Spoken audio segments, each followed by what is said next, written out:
For the first time in state history, Michigan voters had the opportunity to head to the polls today, 10 days before the presidential primary election. Back in November of 2022, voters overwhelmingly passed Proposal 2 to expand Michigan voting rights. Here's a quick look at the provisions Prop 2 added to Michigan's Constitution. Michigan voters now can sign up to become a permanent mail voter, which allows them to receive an absentee ballot automatically before all future elections. Prop 2 enshrined the state's existing voter ID law into the Constitution, so everyone must show a valid photo ID when voting in person or can sign an affidavit if they don't have one. The state has new requirements to make absentee voting more accessible, including prepaid return postage and more absentee ballot drop boxes.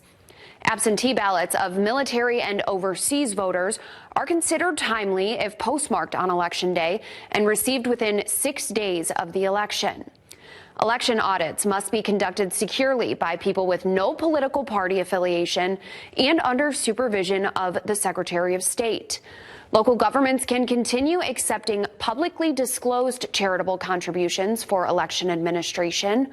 Michiganders can file suit against any person or legal entity trying to interfere with or burden their right to vote. And of course, 9 days of early in-person voting, which started today.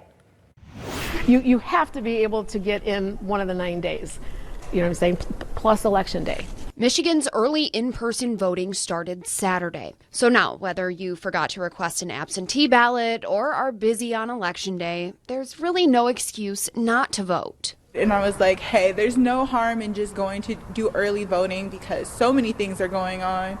So at least I can feel like I did my service. Look, there's no one here. There's no long lines. So I think it's really nice to have early voting, especially as our schedules get so hectic, or the weather, you know, there's no need to rush or even miss voting. Those who are a little more skeptical may think extra days could lead to extra errors. But Joe DeMarco, the chairperson of an early voting location in Grand Rapids, gave us an inside look at how election officials are making sure everything is secure, starting with setup each morning. But when we're powering up the tabulators, there's a process for that, security key.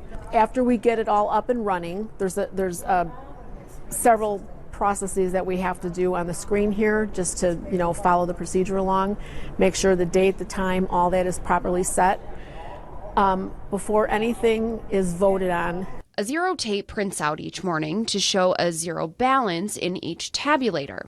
To double check, we check this is the bin where the tabulated ballots go. I cannot open this door right now, but we check the bin inside. There's actually 3 bins. There's a write-in bin, an auxiliary bin, and then this is the ballot bin. We check all 3 in there to make sure that the entire tabulator is completely empty. And that's done for all 3 of the tabulators. Throughout the day, election officials continue to make sure everything's adding up correctly. But I balance every hour. I just want to make sure that the electronic poll books, the tabulators, the applications to vote, that we're all in sync and we're all balanced, so that everything is running smoothly. This is a sign of a well-oiled machine. Before everything's resealed each day at the end of voting. We will then open this bin, collect the voted ballots. They will be placed in a bag that will be sealed, a numbered sealed, and that number is recorded and locked, and they will be taken back to the City of Grand Rapids Clerk's office. With even more checks and balances along the way. Every one of these sealed numbers are recorded in various areas. They are then checked at the county building by the receiving board, and then they're rechecked by the county board of canvassers. So there are various checkpoints where every single thing is confirmed and verified that it's, you know, everything's been done properly and securely.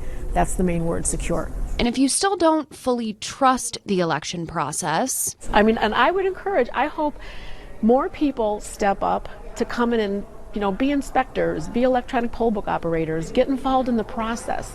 The more you know about the process, the better overall grasp you have of how elections work. And I think that's a very beneficial lesson for anybody.